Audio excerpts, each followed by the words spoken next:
Bom dia, moçada! Tudo bem com vocês? Aqui quem vos fala é o professor Eugênio Bastos, canal Geogênio, democratizando o ensino da geografia.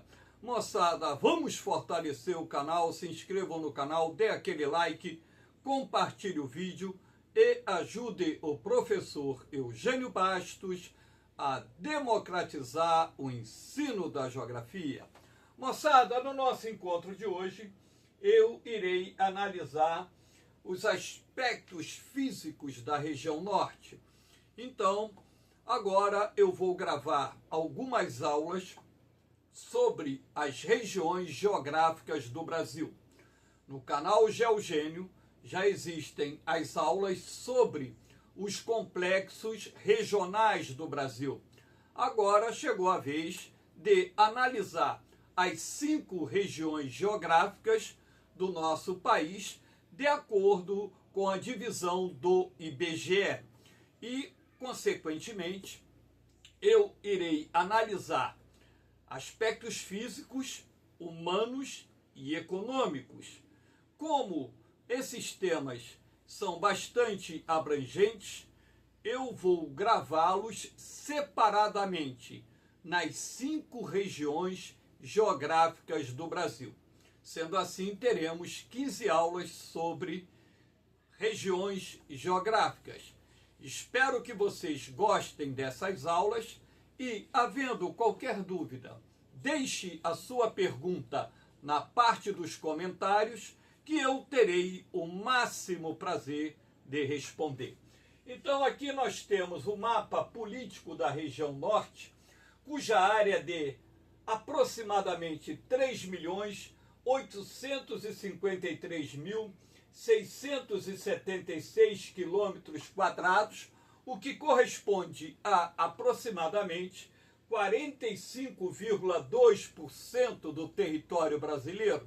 Sendo assim, a região norte do Brasil equivale a quase a metade do território brasileiro, sendo, portanto, a maior região geográfica do nosso país. Vamos analisar os seus aspectos físicos, começando pelo relevo. Utilizei o mapa de classificação do professor Jurandir Rossi, que é o mapa com maior nível de detalhamento a respeito da classificação do relevo brasileiro. Sendo assim, através desse mapa, nós podemos perceber claramente que a maior parte da região norte possui um relevo composto por depressões, destacando-se aqui a Depressão Marginal Norte-Amazônica, a Depressão Marginal Sul-Amazônica e a Depressão da Amazônia Ocidental. Então, repare como as depressões dominam a maior parte do relevo da região norte, seguido da formação de planaltos, onde nós destacamos planaltos residuais norte-amazônicos, planalto da Amazônia Oriental e também planaltos residuais sul-amazônicos. Sendo assim, as planícies representam um percentual muito pequeno da região norte do Brasil, se restringindo, por exemplo, às várzeas dos principais rios que drenam a região norte do Brasil e também sendo encontradas nas ilhas que se localizam no Golfão Amazônico, assim como também encontradas em trechos do litoral do Pará e até mesmo trechos do litoral do Amapá. Essa classificação do Jurandir Rossi, portanto, destaca 3 unidades morfológicas principais na constituição do relevo brasileiro, que são as depressões, os planaltos e as planícies. Ora, logicamente, como é uma classificação que passou a ser utilizada em larga escala a partir da década de 1990, eu achei melhor utilizar o mapa do Jurandir Rossi para classificar o relevo da região norte. Lembrando que aqui na Serra do Imeri, muito próximo da fronteira do Amazonas com a Venezuela, se encontra o Pico da Neblina com 2.994 metros, considerado o ponto mais elevado do relevo brasileiro. Aqui nós temos o mapa da região norte com os seus solos dentro de uma classificação com nível de detalhamento feita pelo próprio Instituto Brasileiro de Geografia e Estatística. Então nós temos aqui os latossolos representados em boa parte da região norte, lembrando que esse tipo de solo ele é encontrado normalmente em regiões tropicais úmidas e subúmidas do planeta. É um solo que apresenta na sua composição uma elevada concentração de hidróxidos de ferro e alumínio, sendo um solo argiloso, profundo, pobre e ácido. Então, como vocês podem observar, em boa parte da região norte, nós destacamos a presença do latossolo.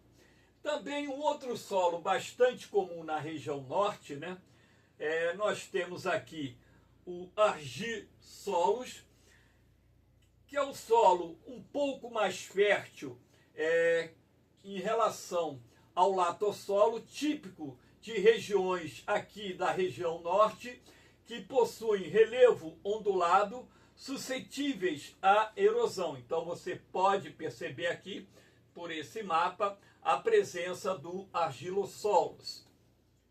Aqui nós temos também um outro solo bastante comum, o gleissolos, e neossolos flúvicos, que são encontrados nas várzeas, planícies de inundação. São jovens, férteis, com exceção do Rio Negro, e hidromórficos, ou seja, solos formados a partir da ação da água nos períodos de cheias que ocorrem nas várzeas dos rios amazônicos.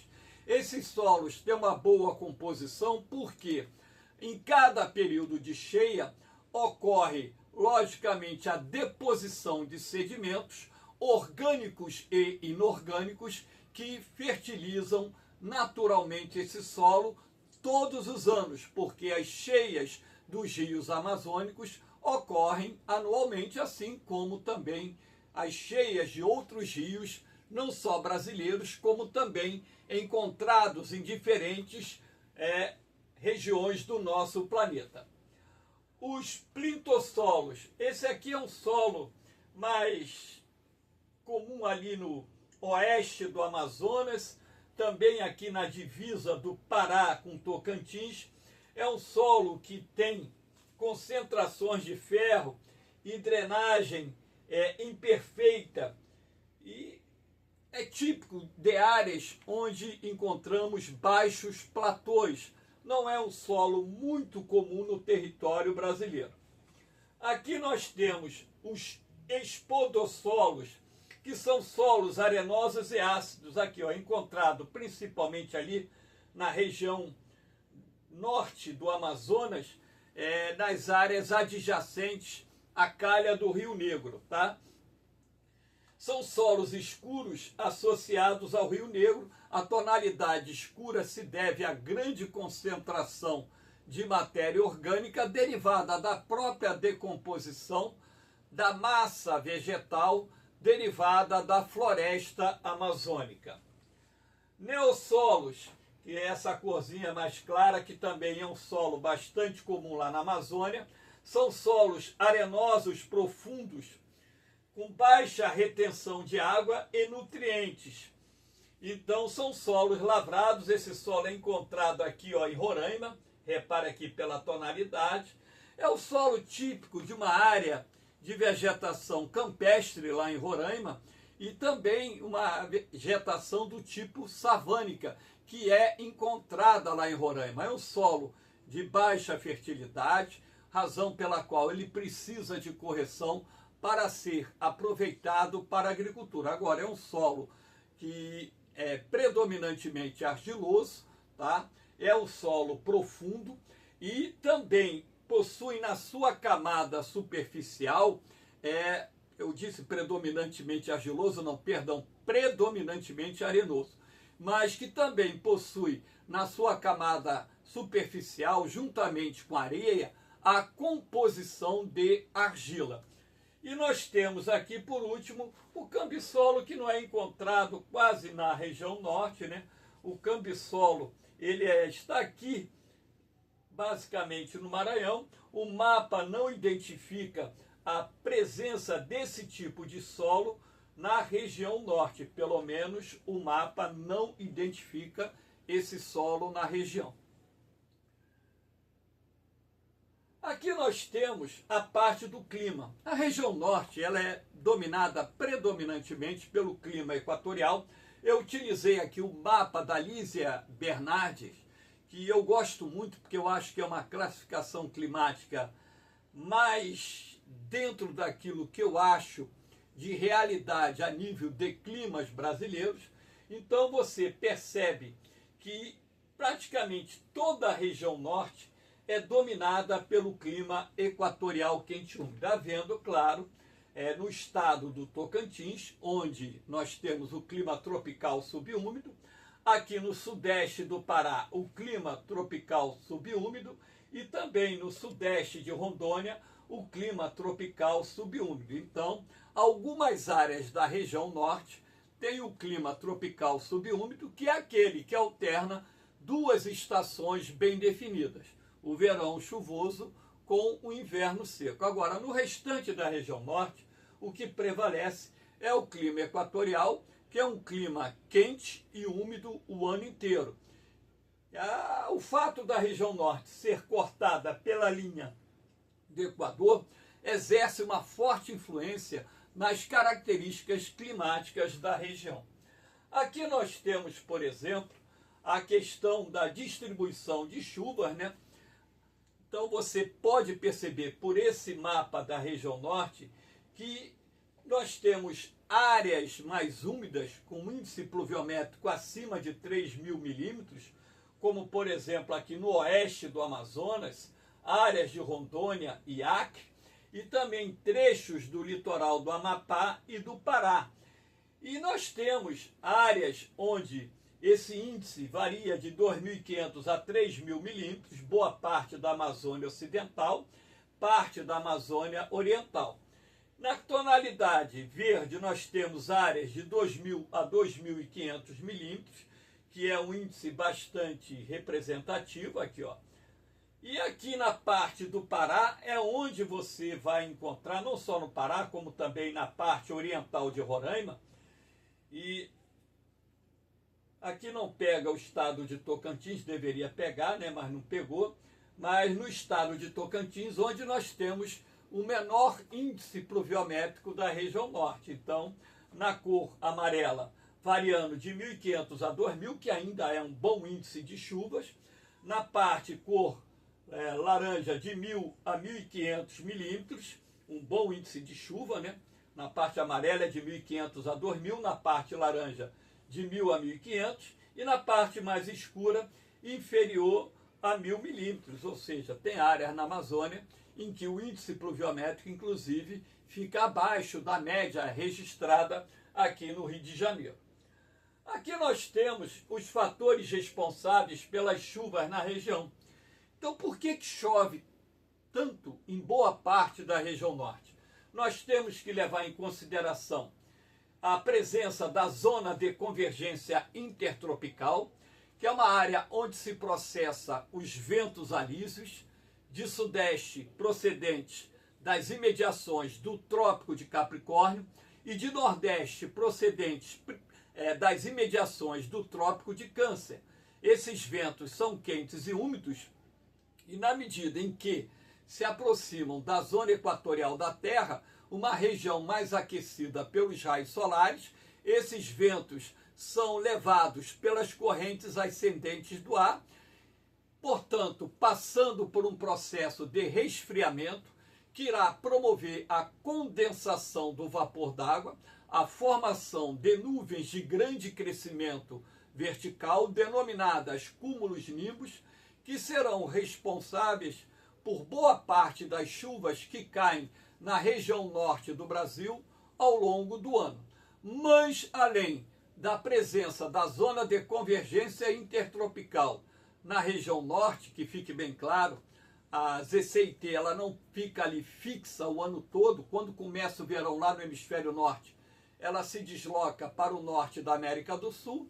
Quando começa o verão no hemisfério sul, ela se desloca para em direção, o norte da região nordeste, passando por boa parte da região norte. Um outro sistema é a presença da massa equatorial atlântica, que desloca ventos quentes e úmidos do Atlântico Norte para a faixa oriental da Amazônia, sendo, portanto, responsável também por boa parte das chuvas que caem nessa parte da região norte.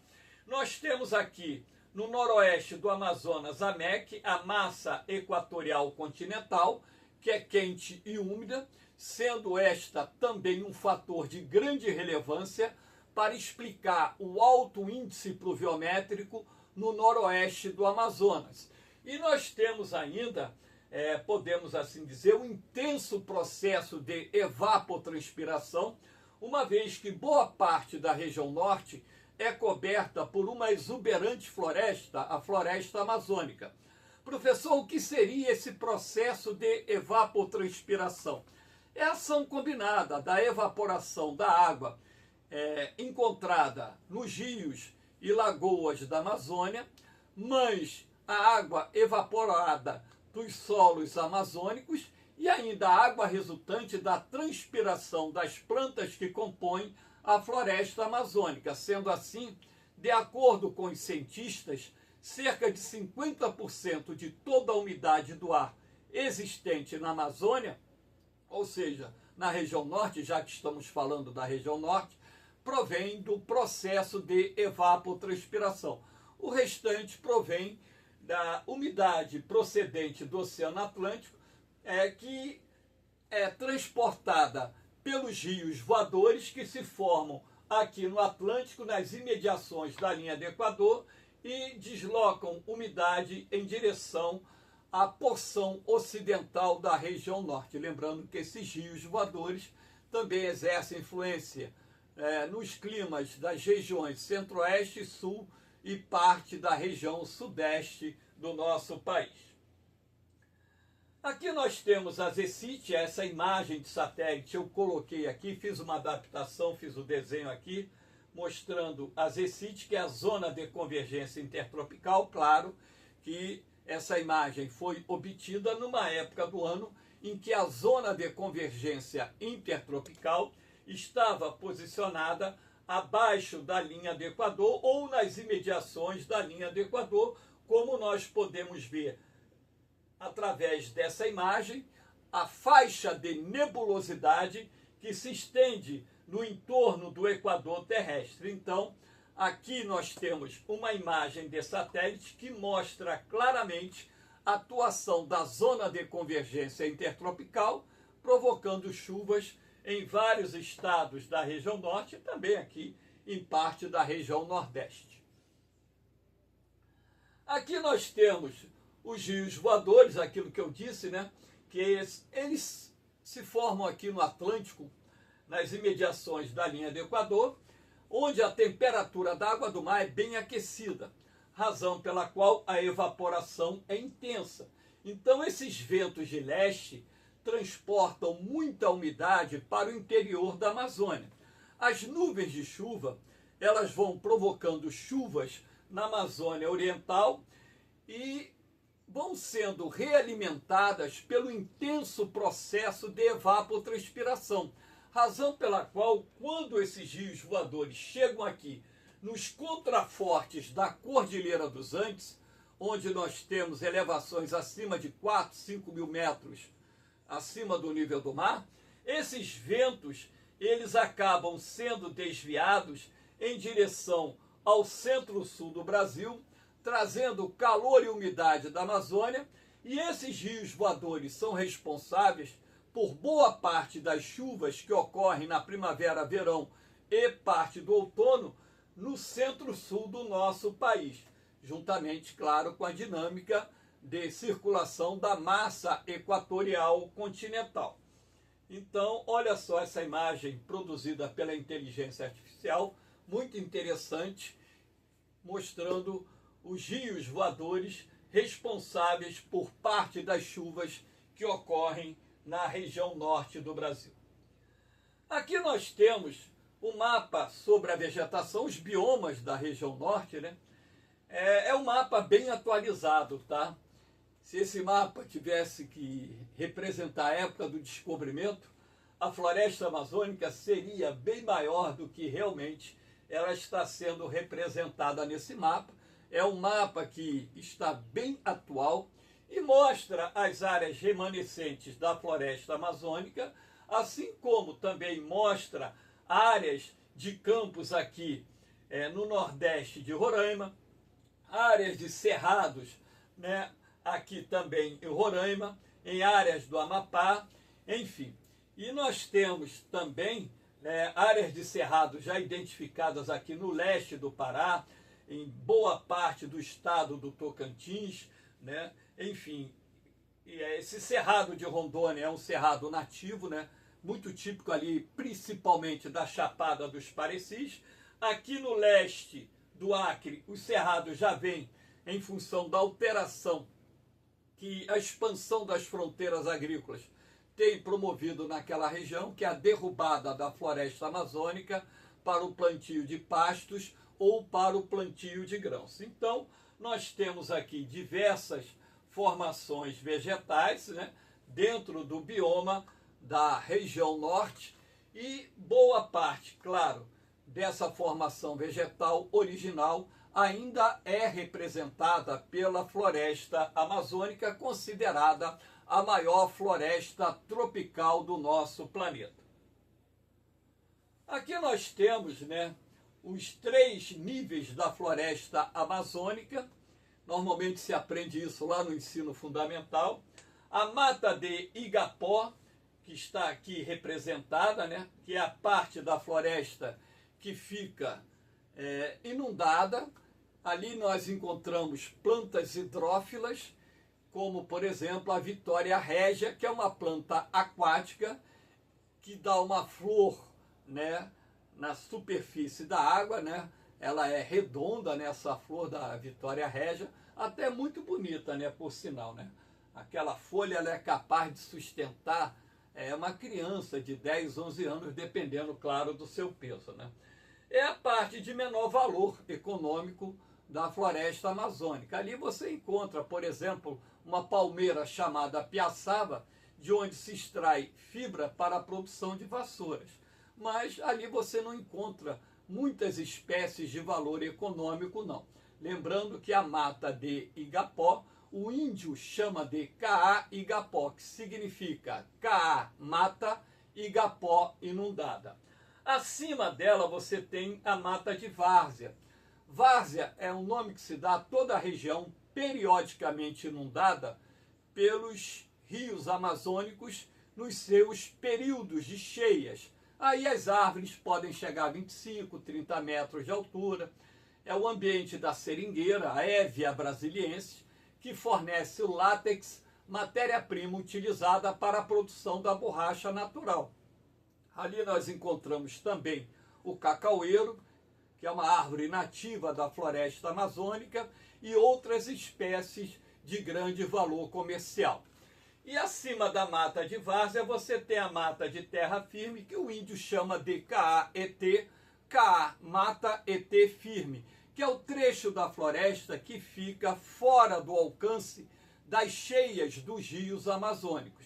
Aí as árvores podem medir até 50 metros ou mais, é o trecho de maior valor econômico da floresta amazônica, onde destacamos, por exemplo, a presença do mogno, que é uma madeira de lei muito cobiçada por madeireiros, a castanheira do Brasil, que além de fornecer a castanha do Pará, também tem uma madeira de lei muito valiosa, a jarina, a andiroba, o angelim, o paricá, o cedro e tantas outras espécies de árvores de alto valor comercial, razão pela qual é o trecho da floresta que mais interessa aos madeireiros, em função da madeira de lei utilizada na produção de móveis, utilizada na construção civil, e também é o trecho da floresta que está sendo mais impactado pela expansão das fronteiras agrícolas,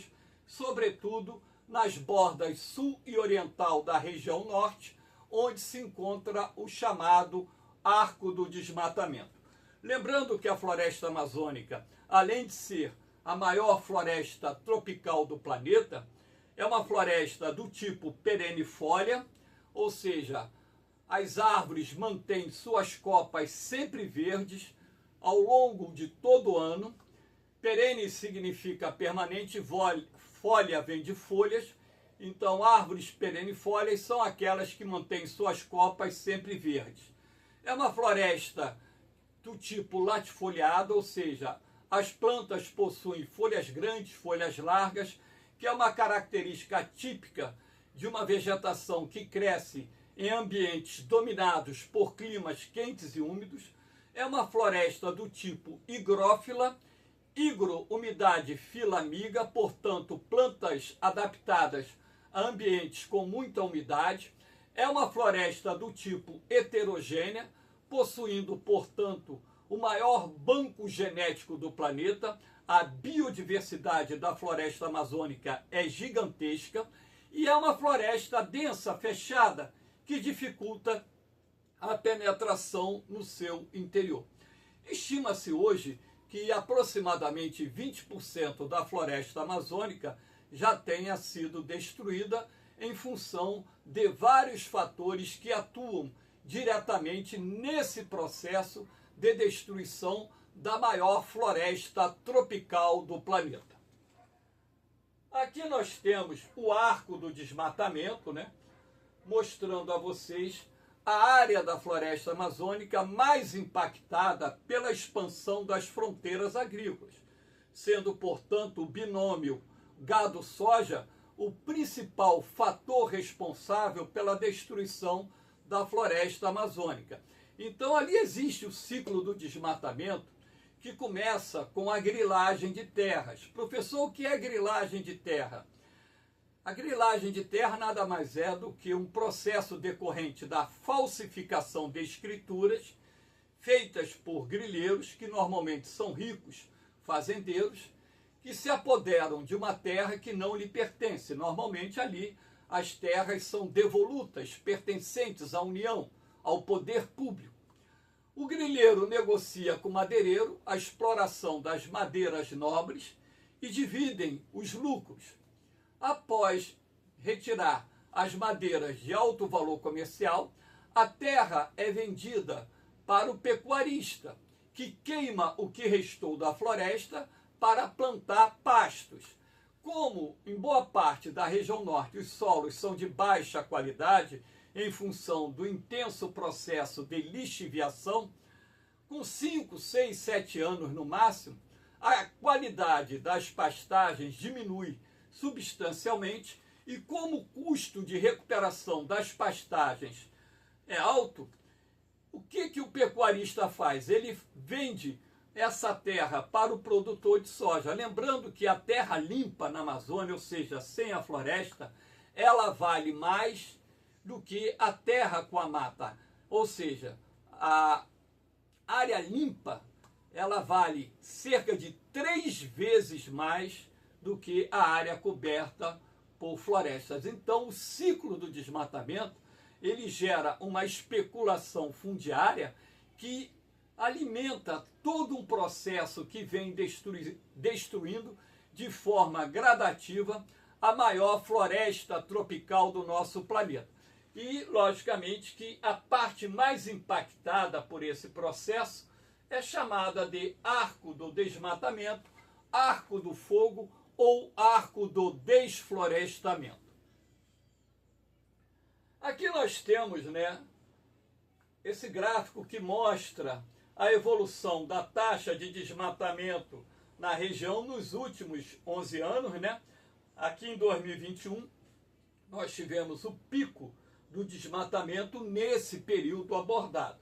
E a partir de então, a taxa de desmatamento foi caindo e agora, em 2025, nós tivemos a menor taxa de desmatamento verificada nos últimos 11 anos. Isso se deve, claro, às ações de repressão promovidas pelo Ministério do Meio Ambiente, com apoio do IBAMA, que é o Instituto Brasileiro do Meio Ambiente, né? E também, logicamente, o CNTBio, que é o Conselho Nacional de Biossegurança, também está atuando juntamente com o IBAMA e outros órgãos de combate ao desmatamento naquela região, tá? Aqui nós temos a hidrografia da região norte, tá? Então, a região norte é banhada pelo rio Amazonas, que nasce aqui no sul do Peru, na Cordilheira dos Andes, numa localidade denominada Carrua Santa, e ele recebe várias terminologias, né, ao longo do seu curso. Os principais nomes recebidos pelo Amazonas, né, Apurimac. Apurimac, ele se encontra com o Caiali, passa a se chamar o Caiali, ainda na Cordilheira dos Andes. Quando o Caiali se encontra com o Maranhão, ele passa a se chamar Maranhão. Quando o Maranhão entra no território brasileiro, ele passa a se chamar Rio Solimões. E aqui na confluência do Rio Negro com o Rio Solimões, Rio das Amazonas, nome dado pelo expedicionário espanhol Francisco Orellana, que foi o primeiro europeu a descer o rio Amazonas da cidade de Iquitos, no Peru, até a sua foz.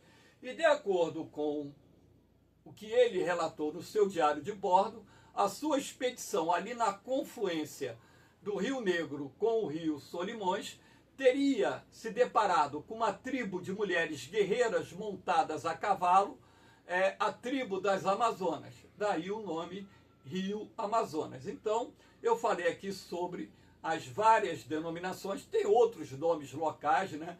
Então, eu só citei aqui os mais importantes nomes do Rio Amazonas. O Amazonas, ele deságua entre o Pará e o Amapá, é considerado por boa parte da comunidade geográfica internacional como o maior rio do mundo, com 6.992 quilômetros de extensão, medida esta feita pelo Instituto Nacional de Pesquisas Espaciais, utilizando como base de apoio as imagens de satélite e as tecnologias relacionadas ao sensoriamento remoto. O Rio Amazonas também é o rio de maior volume de água do planeta. Para que vocês tenham ideia, a largura máxima do Rio Amazonas é de aproximadamente 70 quilômetros, sua profundidade cerca de 120 quilômetros, e a bacia do Rio Amazonas, como um todo, detém aproximadamente 17% de toda a água doce de origem fluvial do nosso planeta, ou seja, quase 1/5 de toda a água doce de origem fluvial da Terra se encontra na bacia do Rio Amazonas. Então, essa bacia, ela é, de fato, muito importante em vários aspectos, como, por exemplo, né, nós vamos citar aqui o grande potencial hidrelétrico, né, a bacia do Rio Amazonas detém, de acordo com as fontes que variam conforme os dados apresentados, de 42% a 51,6% do potencial hidrelétrico brasileiro. Portanto, a bacia do Rio Amazonas possui o maior potencial hidrelétrico do Brasil.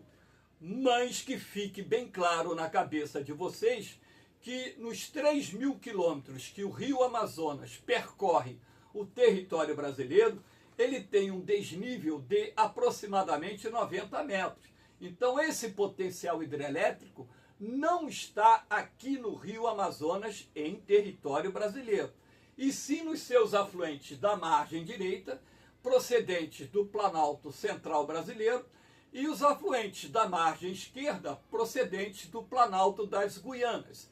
Sendo assim, esses rios, ao se dirigirem à calha do rio Amazonas, apresentam nos seus cursos corredeiras, cachoeiras, quedas d'água, que propiciam a existência desse enorme potencial hidrelétrico. Todavia, esse potencial é pouco explorado. De acordo com a ANA, Agência Nacional das Águas, apenas 6% do potencial hidrelétrico da bacia do Rio Amazonas foi explorado até o momento. Aqui nós temos a imagem da usina de Belo Monte, que é a maior usina hidrelétrica totalmente brasileira, tá? Lembrando que a usina de Itaipu, localizada no Rio Paraná, na divisa do Paraná com o Paraguai, é uma usina binacional. A capacidade de Itaipu é maior do que Belo Monte, mas Belo Monte é uma usina 100% brasileira. Sendo assim, entre as usinas brasileiras, Belo Monte é a que tem a maior capacidade instalada. Todavia, a usina de Belo Monte ela é classificada como uma usina fio d'água. Professor, o que é uma usina fio d'água? As usinas fio d'água são aquelas que não possuem um grande reservatório. Sendo assim, são projetos que visam reduzir os impactos socioambientais derivados da construção de grandes usinas hidrelétricas. E essa usina, portanto, ela entra nessa categoria de usina fio d'água, atingindo a sua capacidade máxima de geração de energia durante o período de cheia do rio Xingu, onde ela se localiza lá no Pará, e no inverno, início da primavera, quando nós temos a vazante do rio Xingu, consequentemente a capacidade de geração de energia elétrica da usina de Belo Monte cai substancialmente. Esse é o grande problema, né, das usinas fio d'água, não conseguirem manter uma geração de energia constante ao longo do ano, dependendo, portanto, muito mais do período de cheia que o rio apresenta numa determinada época do ano, do que propriamente da quantidade de água que possui no seu reservatório.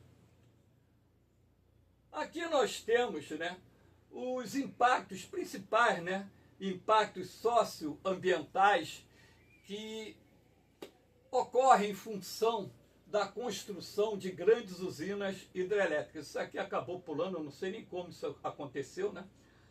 A perda de biodiversidade e habitat. Isto porque quando você constrói uma usina hidrelétrica e esta forma um reservatório muito grande, como por exemplo o reservatório de Balbina, que essa imagem aqui é o lago da usina de Balbina, construída no rio Uatumã, que é afluente da margem esquerda do Amazonas, que fica relativamente próximo à cidade de Manaus, você tem uma área inundada muito grande.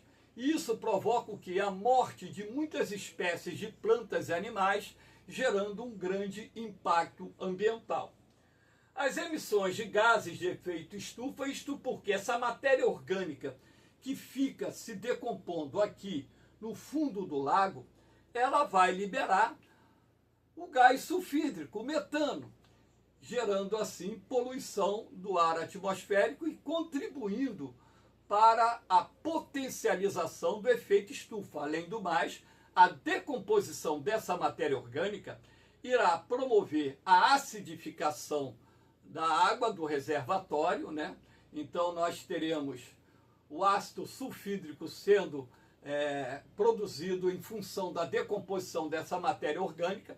Esse ácido é altamente corrosivo, o que eleva os custos de manutenção dos equipamentos da usina hidrelétrica. Além do mais, a infiltração dessa água acidificada contamina o lençol freático, afetando as pessoas que moram nas áreas próximas do reservatório, que deixam de contar com a água de poços artesianos e têm que buscar através de rios ou através da água da chuva a água necessária para atender suas necessidades básicas. A interrupção da piracema, a piracema é a época do ano em que os peixes sobem os rios para desovarem, então essas barragens elas acabam interrompendo o fluxo da piracema. Hoje existem medidas paliativas, tais como, por exemplo, a construção de canais simulando corredeiras que fazem a conexão do lago do reservatório com o rio que está abaixo do reservatório. Todavia, uma parte considerável dos peixes não encontram esses canais, até mesmo porque os peixes enxergam mal. E sendo assim, a alternativa seria capturá-los na base da represa, colocá-los em tanque e soltar no reservatório para que eles possam seguir o fluxo da piracema, desenvolvendo o seu ciclo produtivo. Isso poderia, logicamente, afetar a reprodução de espécies de peixes. Se é ruim para subir, imagina para descer. Não é sempre que para descer todo santo ajuda, não.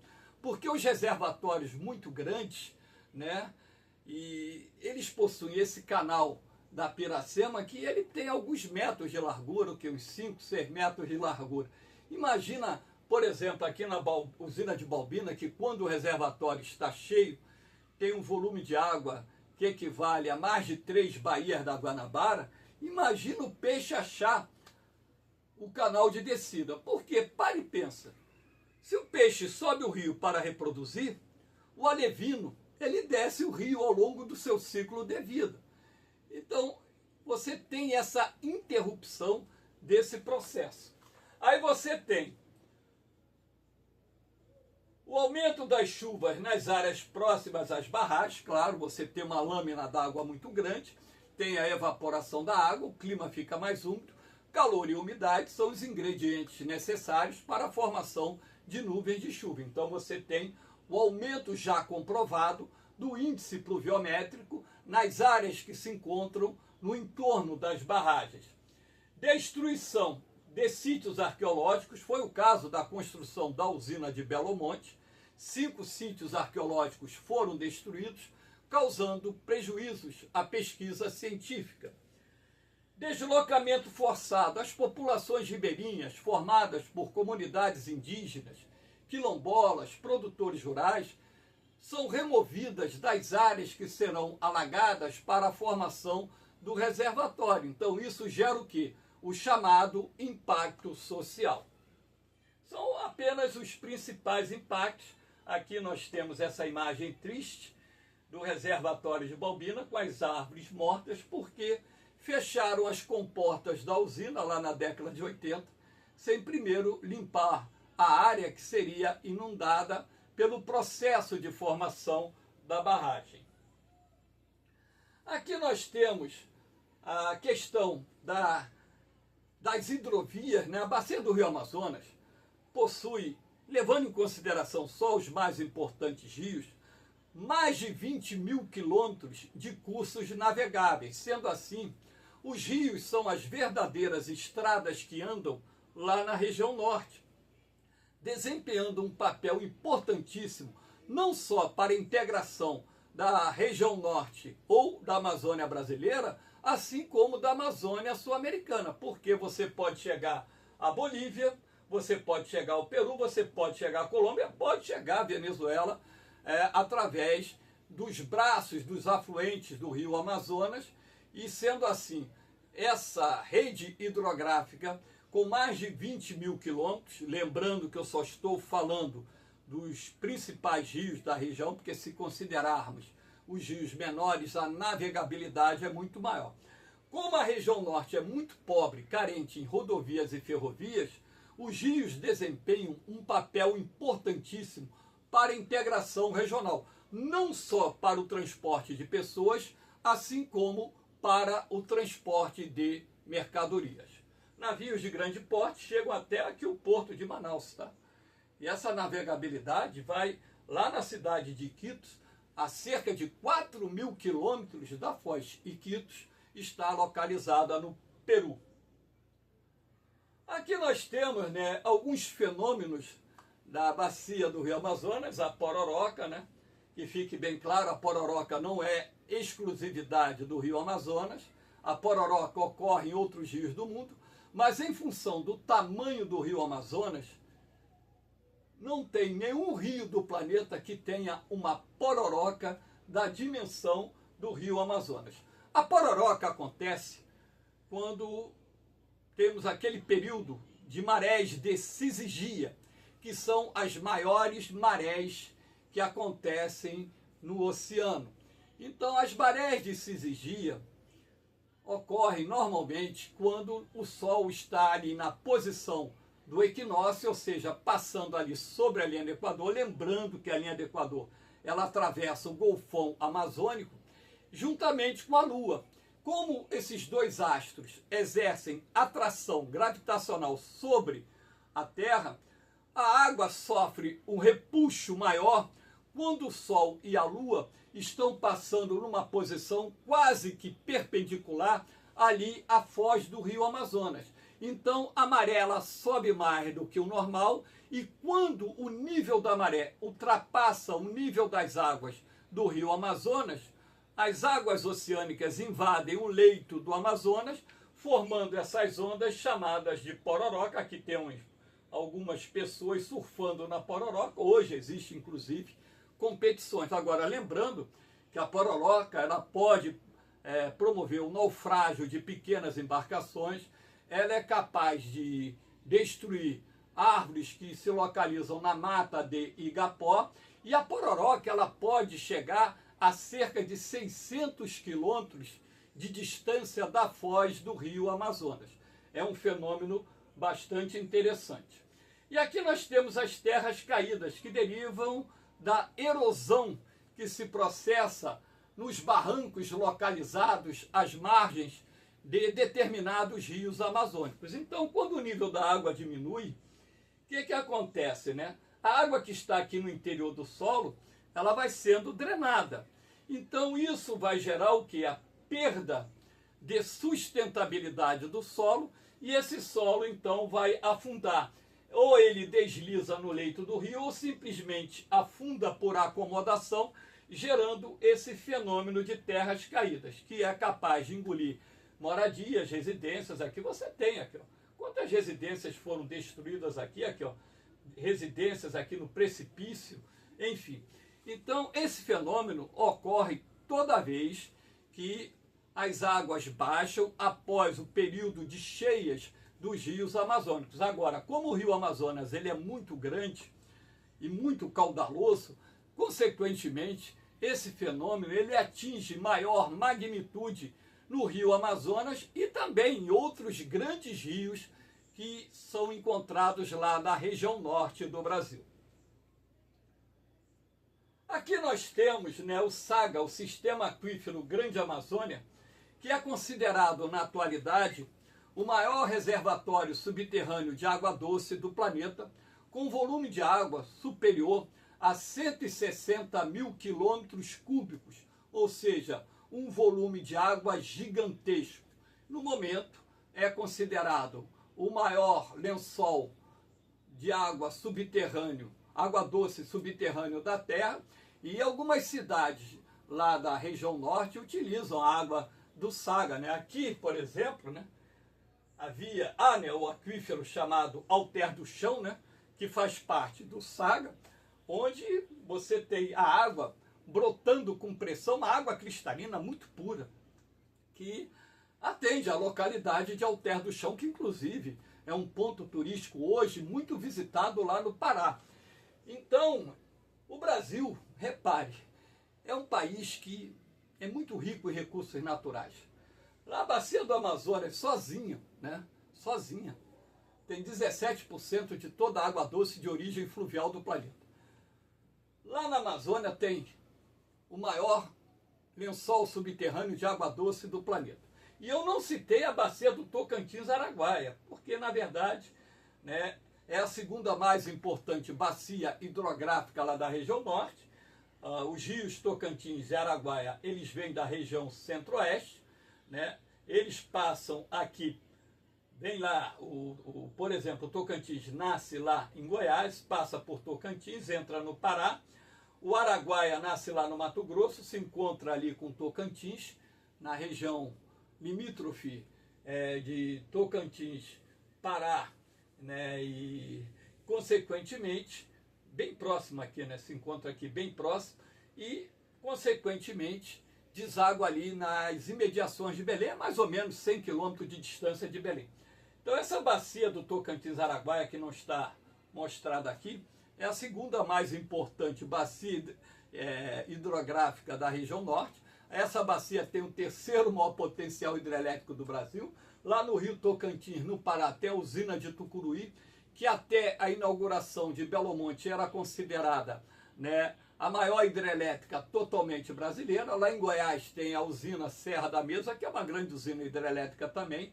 Essas duas são muito importantes. E ainda tem a hidrovia do Tocantins-Araguaia, né, com cerca de 3.000 quilômetros de cursos navegáveis, que desempenha um papel importante no transporte de grãos e produtos estratégicos, extrativos, tanto vegetais como minerais. E ainda tem lá no Rio Araguaia a Ilha do Bananal, que é considerada a maior ilha fluvial do mundo. Algumas características dessa importante bacia hidrográfica, lembrando que a bacia do Tocantins-Araguaia, entre as bacias 100% brasileiras, é considerada a maior de todas, a maior bacia totalmente brasileira, que fique bem claro a respeito disso. Moçada, eu não falei, mas não vou deixar de falar. A bacia do Rio Amazonas tem um potencial pesqueiro de água doce gigantesco. É o maior potencial pesqueiro de água doce do mundo. De acordo com os cientistas, na bacia do Rio Amazonas existem mais espécies de peixes do que em todo o Oceano Atlântico. Eu falei espécie, não quantidade de peixe, pelo amor de Deus. Quantidade de peixes, o rio Oceano Atlântico tem muito mais do que a bacia do Rio Amazonas. Moçada, espero que vocês tenham gostado desse encontro, dê aquela forcinha, dê aquele like, se inscreva no canal, compartilhe o vídeo e ajude o professor Eugênio Bastos a democratizar o ensino da geografia. No mais, moçada, um beijão no coração de vocês, um forte abraço, fiquem com Deus, eu vou, mas eu volto, hein? Fui!